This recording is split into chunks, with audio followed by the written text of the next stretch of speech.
So I was born in Chicago, but we moved about a couple, like 3 hours south. It was like this isolated city in the middle of a cornfield. You know, it really didn't have a whole lot of influence from the art world. So I was kind of growing up in a void. And I was just kind of supplying myself with art, you know, and you know, drawing on everything.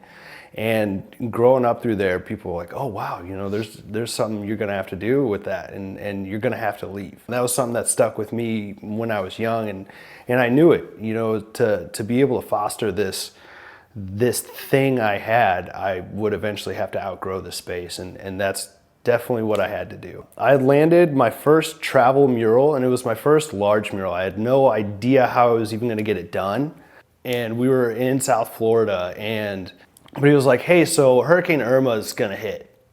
I was like, oh man, I used like pretty much all the mural money just to get there. I eventually had to evacuate Florida. Everyone had to evacuate because it was Irma. It was coming in hard. A couple months later, I got the call back and they're like, hey, it's contract. You do have to come back and finish the mural. And I wanted to, but I was also sort of at a breaking point. I was like, you know, skipping meals just to pay rent. It was a little wild. Okay, I had a little bit of money to just make it down there, and after that, I was dry. I started out strapping a paintbrush to an extension rod, and I just did the whole like sketch of the mural out until the school finally let me have access to a lift. But it was one of those like, how bad do you want it moments. Being more resourceful with my work, where the mediums come from, the boards come from, that really does stem from just when I was younger. You know, I had to be more resourceful. I had to, you know, draw or doodle or do whatever on whatever I could find. And that really stuck with me, and especially when I was really fleshing my style out as a painter, because I couldn't afford, you know, canvas, boards, this, that, and the other. So I'd take scraps from work, or, you know, just kind of find stuff. I would go with a couple artist friends, and we would go to scrap yards and, you know, see what kind of funky stuff we could make a sculpture out of.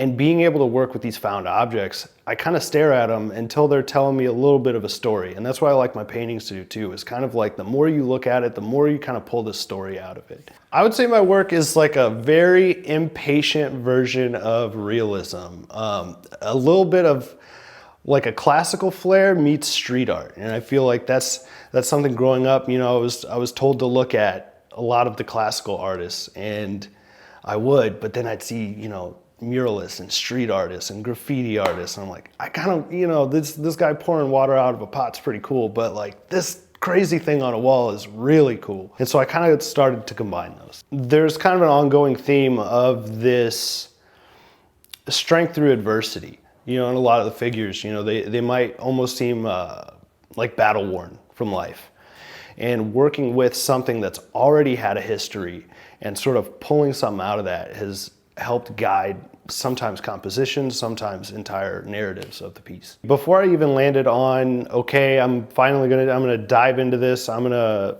really pursue being an artist, I really wanted to go into culinary, you know, and they're similar. I kind of go into a similar sort of mind space when I'm doing it. It's just sort of flowing with it. Even painting, it's just you're mixing ingredients, see what tastes good, what's, you know, maybe this is a little too salty of a painting.